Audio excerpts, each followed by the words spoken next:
Good morning, everyone. So today is Sunday, the 8th of March 2026.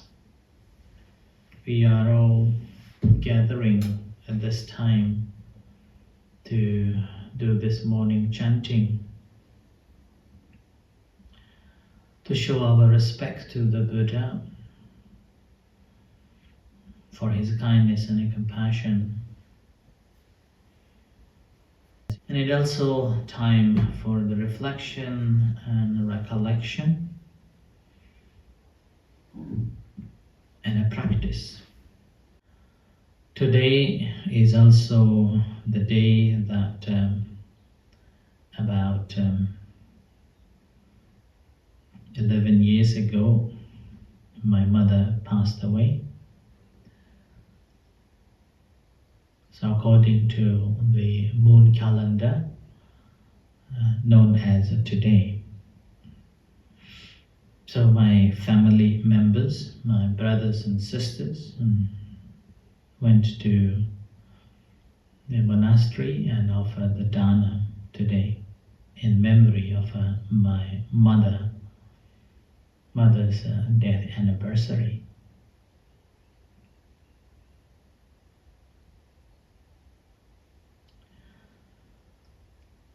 So in 2015, I received a call,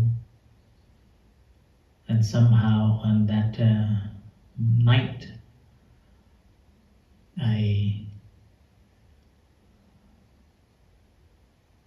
forgot to charge the battery and it went silent and unable to contact me. And there was a temple's telephone number was ringing again and again. But I didn't bother because it was like 3 in the morning.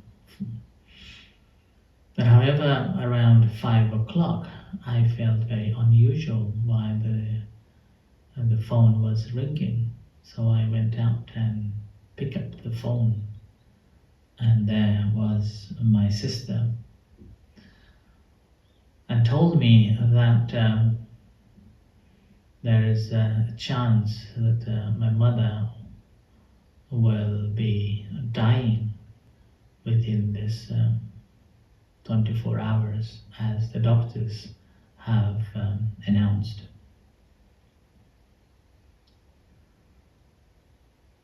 So I was in a turmoil and I didn't know what to do. Somehow, the first thing I did was anything that needs to be done. I listed out regarding the center here in Aberdeen. And I spoke with Rudy early morning and I explained to her about the situation. And Rudy said that, go. And straight away I looked for the ticket, despite knowing that I may not be able to see her. So Rudy picked me up and somehow luckily managed to get the flight, and it was in the afternoon, 1 o'clock. So I was picked up by Rudy, and Rudy told me to make a vow that may I have this opportunity to see her before her death. I never done any vows before. So on that morning I did mentally, and all the way through on the flight I was chanting and trying to make myself calm as much as possible, try to be mindful, but my emotions were very turmoil. And luckily she didn't die. I saw her in ICU and I still remember because of the pain that she was going through, she was screaming or um, taking off the insulin and so on. So her hands were tightened. As soon as he saw me going into the ICU, she gave her two hands. So nurses untied the hands and she gave these two hands, and with a big smile, like a baby or coming to her, a little baby coming to see her, and they are so happy to see little baby. That was the moment, and she was very charming. She was very happy, and she said to me that you don't need to worry about me.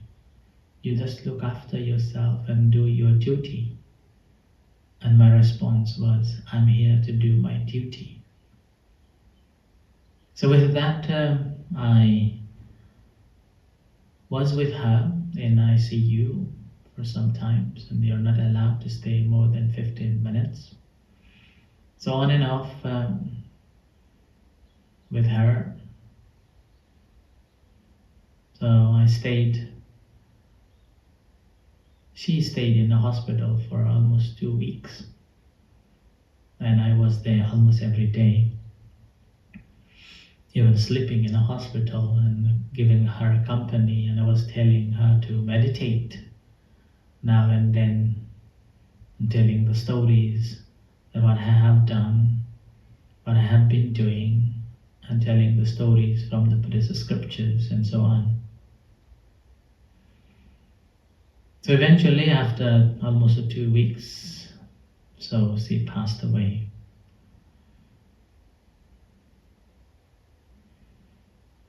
And that was something that I never felt before. It was so hard. Even my meditation couldn't hold. I could see the tears coming out. I could see the pain in my heart. But I collected my effort, my energy, and sat down and chant in front of her. But in a way, I was very lucky, despite I have been living abroad most of the time since 1997. Yeah, and the day when she passed away, I was there with her. With a year before her death, I was with my father too, who passed away year before. So in a way, I was lucky that I had a chance to look after them and able to say goodbye in their last breath. So when we look at the Buddhist perspective, our existence in this life is just one step in a long cycle of a birth and a death, with an inconceivable beginnings, and we are born into this world as a human beings. And we born as a human beings with the help of support, a biological support from our parents. Without the biological support from the parents, we will not be able to conceive as a human beings. So according to the Buddhist scripture, it suggests that there are 3 factors required us for the conception to the mother's womb. The first one is a mother needs to be fertile, fertility period, and then the second is a union of a sperm of the father and the egg of a mother. And then at meantime, the karma energy should be there too.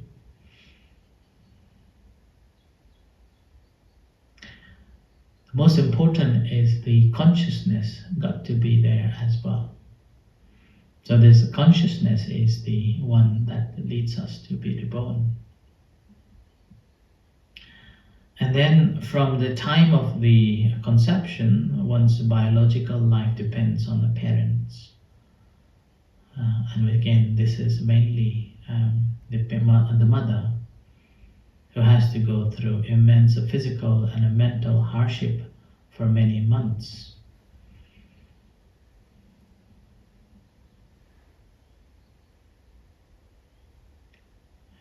Similarly, further on, after we are born, the milk that we drink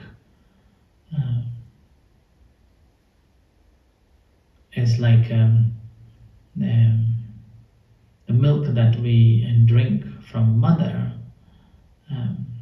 during this once immeasurable births in this beginning lesson, the cycle of a birth and a death. Is like a parent's play the bigger role in a child's physical, mental, emotional, social and spiritual development. So they teach how to eat, they teach how to drink, they teach how to walk, all sorts of manners and etiquettes. They also attend all the needs unselfishly, and also the famous word known as unconditional love they give to a child. So we see that in the Buddhist literature that the parents support their children just as the earth support all the plants and the living creatures on it. Which is the reason, again, the parents are known as someone who have done the favor for the children.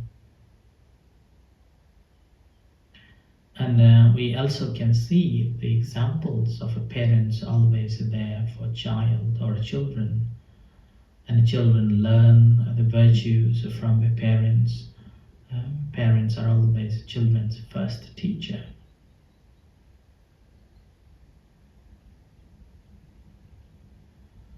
And there are some discourses comes in the scriptures that the Buddha reminded that our existence in a cycle of a birth and a death with no conceivable beginnings, it's not easy to find someone else who has not been our mother, which is quite interesting. So we almost all the beings once in our lifetimes in the cycle of a birth and a death, they have been a mother or a father in one time. So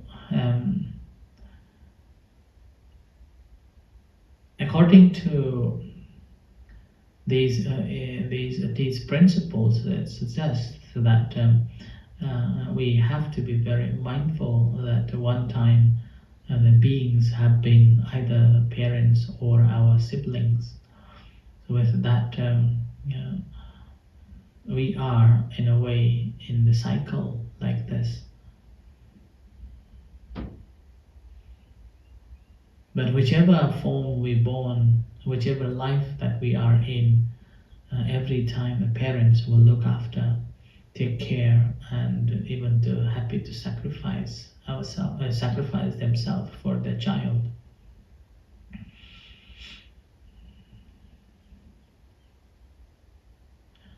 In the explanation of the Sammaditthi, the right understanding, Buddha also mentioned that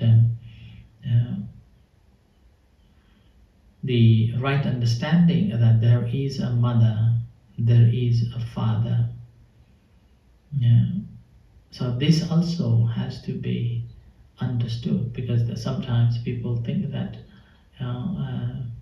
because of the parents, probably the bad behavior or bad treatment, They think that they don't have a parents at all.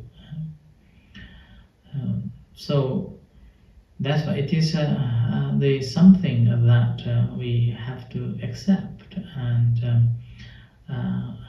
we should not have the wrong view that they don't exist. And in the Singalavada Sutta, which is a beautiful discourse that explains the conditionality or co-arising of a society and how society should be living, and the basic rules,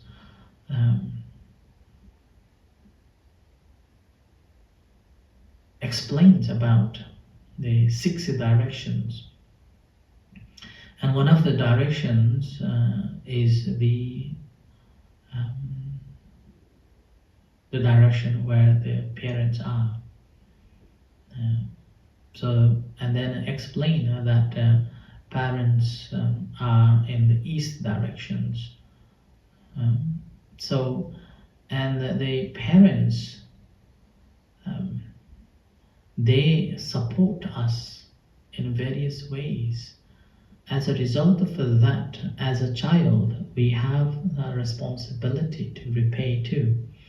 So the repaying of that, as the first one, is to support them, do their job, keep the family tradition, and make. And this is a widely interesting one, that you have to make yourself capable or worthy of inheritance of the parents. Now these days it's not practiced in such a way, but they do not look after the parents, but after their death they expect their inheritance to be theirs. And then further on, after they passed away, make a merit and dedicate to them. So, and similarly, in different other discourses, Buddha mentioned that the parents are like the Brahma. Brahma is one of the highest status in Hinduism, or Atman. So Brahma is a celestial god with immeasurable divine qualities. So one who has got the kindness, so-called Brahma Vihara Dhammas, the 4 Brahma Viharas, and they are the metta, the loving kindness, compassion, karuna, and joy, mudita, or sympathetic joy, and upekha, the equanimity towards the child. So that's why they are the parents are regarded as like the Brahma. So they simply have these qualities and always practices towards the child. So as a result, they are in that high position. Looking after them is regarded as one of the primordial or prime act, and supporting the parents is actually a greater blessings in according to the one of the discourse we call the blessing chanting too. So that's why this is something that we have to be mindful of. And even if you become a monk, the Buddha said that you can look after parents, which is a beautiful thing. I normally see it as a beautiful thing to look after them. Now, I always see that being a monk is so grateful that have the opportunity to pay back your parents. If you marry, then you will be looking after, or you will be worrying about your partner and your children, and you may not have time. You may not have time to look after your parents, or may not have time to be close to your parents and pay back their debt, that the things that they have done to us. Whereas once you become a monk, there is no other responsibilities to look after any other people, like a partner or a child or children. So with that, there will be this thought of parents and the welfare of parents more than anyone who has married or have a child. So with that, there is more chance that we can repay their debt. And then the most valuable repayment according to Buddha's teachings is that not giving the house, not giving the wealth, not giving the luxurious cars, but ability to establish them in the uh, right path, or having the right understanding. Simply because that if you give a house, if you give a luxurious cars, or if you give a luxurious the diamonds, they won't last. It's just for this life. Whereas if we manage to help them to establish in the right understanding, find the right path, and able to work and practice meditation and understanding the Dhamma, then that lasts long.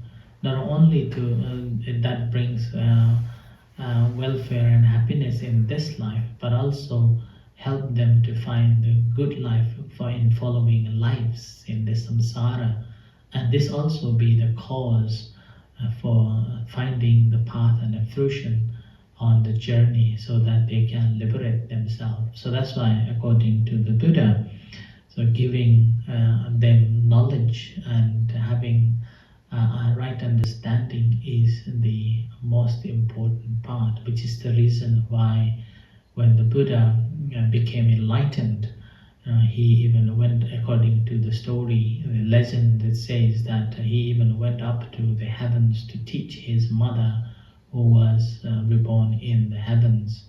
And after teaching her, she was established on the Dhamma. She gained the Dhamma eye, and that's how he repaid. The Buddha repaid mother's debt. So a similar way, when my mother was still alive, after I disappeared for 5 years, and after that I regained the connection with the parents and my family members. So I've been supporting spiritually and also some little financially towards their health, and whenever possible I was helping them, and particularly my mother. I spoke with her many times since the social media developed. I spoke with her many times, and I always told her that if she wants me to give up being a monk and look after her, I am happy. But my mother was always saying that whatever you think suits, you can do. Don't worry about me. So with that, I managed to stay and supporting her throughout the time, and even her last last moment of their bed, I was with her, comforting her, teaching her to meditate, and telling her the stories. And eventually, I even managed to convince her to donate her eyes after she died. So like that, and I managed to teach her some Buddhist principles, and she gained some faith. As a result, she visited the temples before she died, when she was able. So she was visiting the temples and offering danas and listening to dhammas. So although she wasn't completely converted or understood the Dhamma, but at least I felt that I have planted the seed in her mind, which is already good enough for me. And most fortunate that I managed to be there when they passed away and did the funeral services for them. So with this in mind, so today is a bit of a sad story about the parents and my mother's death anniversary. So we will be chanting the Abhidhamma, chanting to dedicate to my mother. So